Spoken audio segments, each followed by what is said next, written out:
तो इससे जुड़े रहे हैं पूरी डॉक्यूमेंट्री से। मैं इतना ही कहना चाहूंगा नीरज जी इस डॉक्यूमेंट्री के बारे में कि सभी को देखनी चाहिए। आपकी जो भी व्यक्ति देखेगा उसकी आत्मा को ये झंझोड़ के रख देगी। और जिसने कभी गलती से भूलवश भी सिटीजनशिप अमेंडमेंट एक्ट का छोटा मोटा कोई पोस्ट भी डाला होगा उसके विरुद्ध में, तो उसको बहुत ही ग्लानि महसूस होगी कि ये मुझसे कैसा अधम काम हो गया, कैसा पाप हो गया मुझसे। किन निरीह लोगों के विरोध में जाकर के मैंने काम किया है, किन निरीह लोगों के अधिकारों को उनके न मिले, वो अपने अधिकारों से वंचित रहे, वो अपनी मूलभूत सुविधाओं से वंचित रहे। ये कैसा मेरे से बुरा काम हो गया, ऐसा अंतरात्मा लोगों की जो है ना वो पूरी की पूरी हिल जाएगी। अमोल भाई ने अद्भुत काम किया है। देखिए मैं बहुत सारे लोगों से मिलता हूँ, लेकिन मेरे साथ 3 दिन उन कच्ची बस्तियों में रहना, वहीं जाना, वहीं खाना, वहीं पीना, उन्हीं भाई बहनों से बात करना, उन बहन बेटियों से मिलना, उन बच्चों से मिलना, तो जिन लोगों ने बनाई है, अमोल जी और उनकी टीम ने, नवजीत जी और एक हमारे साथी और थे, 3 लोग थे, उन्होंने बहुत सुंदर काम किया है। और उन्होंने भी अपनी अंतरात्मा से कि किसी आवाज से कहीं से मेरा नंबर ढूंढा, फिर मेरे से बात की, और मैंने उनको फिर जोधपुर बुलाया, जयपुर बुलाया, सब लोगों से मिलवाया। तो मेरे लिए सौभाग्य है कि इन भाई बहनों की वास्तविकता और इनकी जो अंतरात्मा की पीड़ा है या इनकी जो ध्वनि है वो लोगों तक पहुंचे, इसका मैं भी माध्यम बना, मेरा ये सौभाग्य है। और प्रत्येक माइग्रेंट हिंदू और प्रत्येक हिंदू जो उन राक्षसों के बीच में रह रहा है, वो सब हम हिंदुओं के लिए पूजनीय हैं, जीवित भगवान मानता हूं मैं इनको। मेरा सौभाग्य है कि मैं इन लोगों की सेवा कर पा रहा हूं। और ये जीवित भगवान है, आप जीवित भगवानों के जीवन को ठीक होने की मार्ग में अगर बाधा बनोगे तो इससे ज्यादा कोई पाप इस जीवन में नहीं हो सकता। ऐसा मेरा सभी से आग्रह है। तो मेरा पुनः आग्रह है कि अमोल भाई के इस अद्भुत प्रयास को, हमारी पूरी टीम के इस अद्भुत कमिटमेंट को, आपको ये डॉक्यूमेंट्री पूरी 1 घंटे 17 मिनट कुछ सेकंड तक पूरी देखनी चाहिए। आपने कुछ भी छोड़ दिया तो समझ लीजिए आपने बहुत कुछ छोड़ दिया। ये फॉरवर्ड करके देखने वाली भी नहीं है। आपके जीवन का सिर्फ 1 घंटा 17 मिनट हम लोग आपसे मांग रहे हैं, और वो आपको जागृत करेगा, आपकी अंतरात्मा, आपके मन को जागृत करेगा, ऐसा मेरा मानना है। और नीरज जी पुनः बहुत आपका आभार इस चर्चा के लिए और सबको एक मंच पे ला करके इस विषय पर पुनः बात करवाने के लिए धन्यवाद। जी, ये मंच इसीलिए है जी कि इस तरह की सारी आवाज़ें हम लोगों तक पहुँचा सकें जितना संभव हो। और अमोल जी ने जिन्होंने डॉक्यूमेंट्री बनाई है, वो बहुत अद्भुत काम किया है, सबको देखना चाहिए। और आज उन्होंने मुझे भी भेजी है, तो आज या कल इस चैनल पे भी अपलोड हो जाएगी। वैसे तो यूट्यूब पे आपको मिलेगी और भी उन्होंने डाल रखी है, लेकिन इस चैनल से भी मैं आज या कल में उसे अपलोड कर दूँगा, तो जिन्होंने नहीं देखी, वो यहाँ भी देख सकते हैं। अब थोड़े से कुछ प्रश्न हैं, वो हम फटाफट से ले लेते हैं। इंदर भाटी जी, नीरज जी प्रश्न, हाँ जी, प्रश्न ही लेने लगे हैं जी। मयंक अग्रवाल जी का प्रश्न है जी, जय जय जी, हम लोग धर्म अंश मंदिरों में देते हैं, किंतु मंदिर सरकार के अधीन हो गए हैं। क्या हमें जागरूकता इस विषय में फैलानी चाहिए कि हम मंदिरों की जगह राशि ऐसी संस्थाओं को दें जो काम कर रही हैं? जी मैं तो चर्चा के बीच में भी आग्रह कर चुका हूं कि ग्राउंड एक्टिविस्ट हिंदू संस्थाओं और ग्राउंड एक्टिविस्ट हिंदुओं की सहायता कीजिए।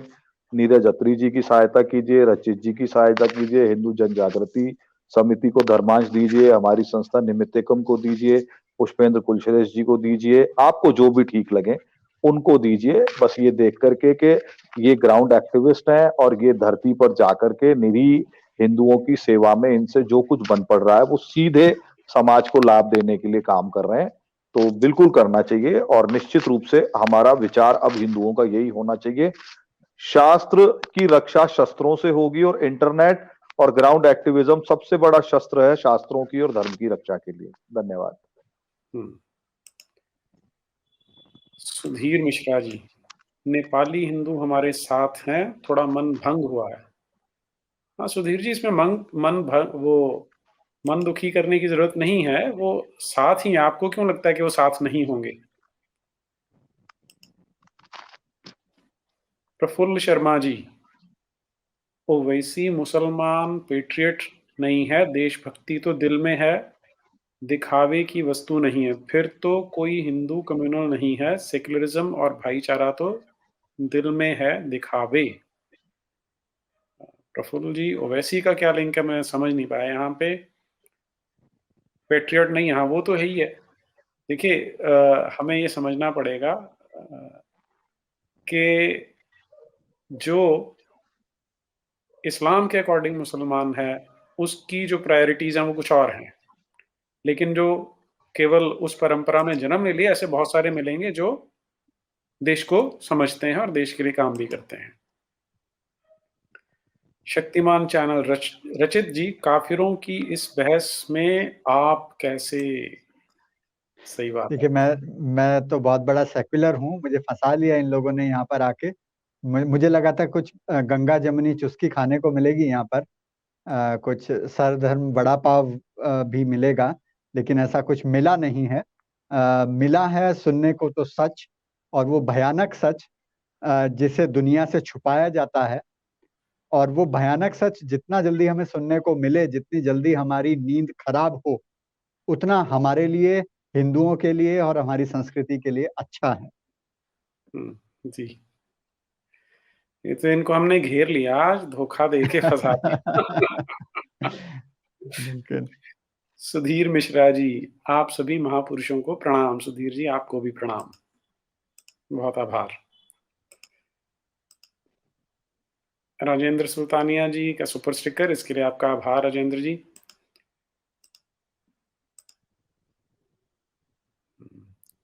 Good vibes, good vibes. अब तो सिख भी मुसलमान हो गए हैं, आने वाले टाइम पर देखना सिख भी हम हिंदुओं का नरसंहार करेंगे। अरे यार, मैं ये उत्तर दूं इस बात का? हाँ जी, हाँ जी, दीजिए दीजिए। भाई ऐसा कुछ भी नहीं होने वाला है। उसका कारण ये है कि एक पर्टिकुलर जाति, जट सिखों के कुछ थोड़े से कतिपय लोगों ने ये तमाशा खड़ा किया हुआ है। गुरुओं के सिख 36 कौम में बने हैं, उसमें दलित भी हैं, उसमें बनिए भी हैं, ब्राह्मण भी हैं, 36 कौम है, ओबीसी भी हैं, सुनार भी निर्मल, हैं, सुथार भी हैं, माली भी हैं। कौन सी ऐसी जाति है जिसके लोग सिख नहीं बने? आज भी आप पंजाब में जाके देखेंगे, 36 कौमें सिखों में भी, इवन जाट सिख भी कई जगह पर राम मंदिर समर्पण निधि दे रहे हैं।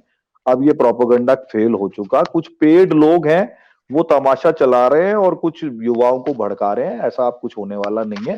खालिस्तान का नंगा नाच भारत देख चुका, और भारत ने उसको कैसे निपटा ये दुनिया देख चुकी। तो अब ऐसा कुछ होने वाला नहीं है। सिख और हिंदू एक ही हैं, एक ही थे और एक ही रहेंगे। हमें अपने मन में लेफ्टिस्ट प्रोपेगेंडा में आके अपने भाइयों को गाली दे करके और उनको अपने से दूर नहीं करना चाहिए। और दूसरी इसमें एक वो ब्रांच होती है जिसे मैक सिख कहते हैं, तो मैक सिख हैं वो। हाँ, मैक्स सिख, मैक्स आर्थर मैक्लिफ नामक 12वें सेपरेटिस्ट गुरु के चेले। बिल्कुल। जिनका दिल यहाँ पर नहीं है, उनका दिल कहीं और बैठा हुआ है, कोई कनाडा में बैठा है, कोई ऑस्ट्रेलिया में बैठा है। एवीजी कह रहे हैं, loyalty diversions weaken nations, not for welfare. हाँ, ठीक बात है। इनकी लॉयल्टी इस देश के लिए नहीं है, यहाँ की मातृभूमि के लिए नहीं है, वो तो वीकन करेंगे ही करेंगे। Rev S, Namaste to all, sir. I am highly educated, untouchable, Mahar. Even today, I don't have entry to Hanuman Ji ka temple in my own village. Now it's unwritten law. Sir ji, when Hindu Samaj will accept me part of Hindu society? Ramesh ji.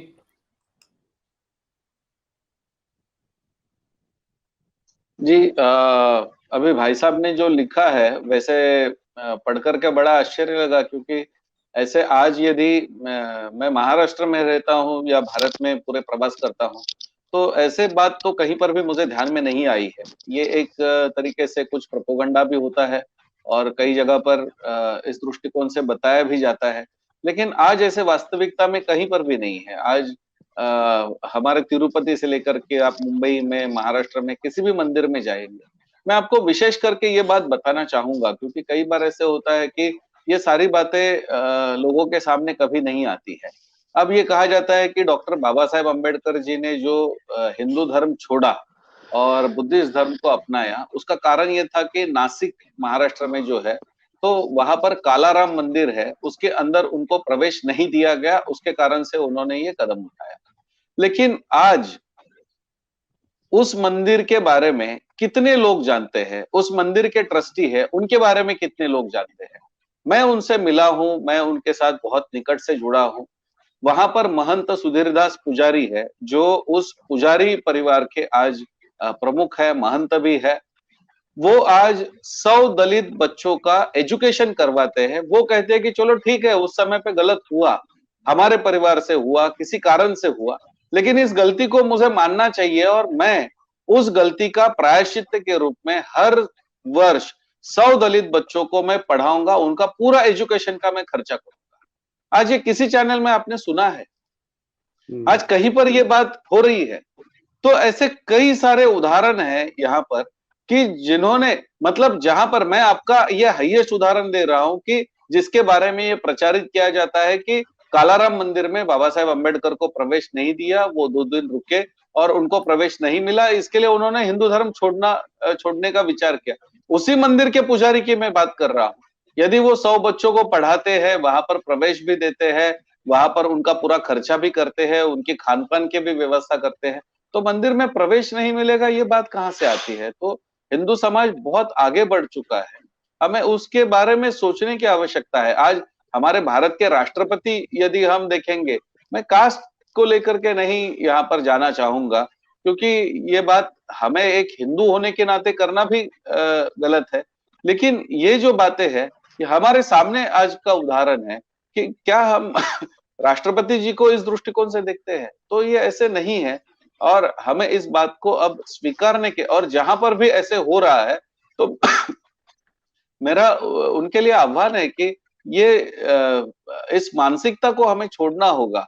आज जो हिंदू है वो सारा हमारा ही है और धर्म में कहीं नहीं ये लिखा गया है कि हमें किसी का उसकी जाति इसलिए है, इसके लिए। मैं पिछले करीब 20 दिनों से मनुस्मृति का अध्ययन करके उसके ऊपर एपिसोड बना रहा हूँ, जो हमारे धर्म संवाद में यूट्यूब पर दिखाए जाते हैं। ये 20-25 एपिसोड में मनुस्मृति में क्या लिखा है और कैसे इसके अंदर, वहां पर तो ये लिखा है कि यदि एक गुनाह के लिए शूद्र को 1% 1 रुपया यदि जुर्माना होगा, तो वैश्य को 16 रुपया जुर्माना होगा, क्षत्रिय को 32 रुपया जुर्माना होगा और ब्राह्मण को 64 रुपया जुर्माना होगा। कोई ब्राह्मण है, उसने अपने लिए धन 3 समय की रोटी उसको अर्जित हो, इससे ज्यादा धन उसने जमा कर लिया तो ब्राह्मण नहीं रहता है, वो वैश्य बन जाता है। ये मनुस्मृति में लिखा है, लेकिन कभी पढ़ेंगे ही नहीं और हम इस दृष्टिकोण से यदि ये करेंगे तो ऐसे नहीं होगा। इसलिए हमें वास्तविकता का प्रचार क्या है उस दिशा से विचार करना चाहिए। तो मैंने 2 हाईएस्ट उदाहरण बता दिए हैं कि एक तो मनुस्मृति के बारे में ये जो कहा जाता है और दूसरा इस दृष्टिकोण से कहा जाता है। तो मेरा कहना यह है कि इस प्रकार से यदि कहीं होता होगा तो वहां के हिंदुओं ने पहले अपने आप को, खुद को हिंदू बनने की आवश्यकता है और ये जो गलत बातें हैं इसको पूरी तरीके से समाप्त करने की आवश्यकता है। ठीक बात है।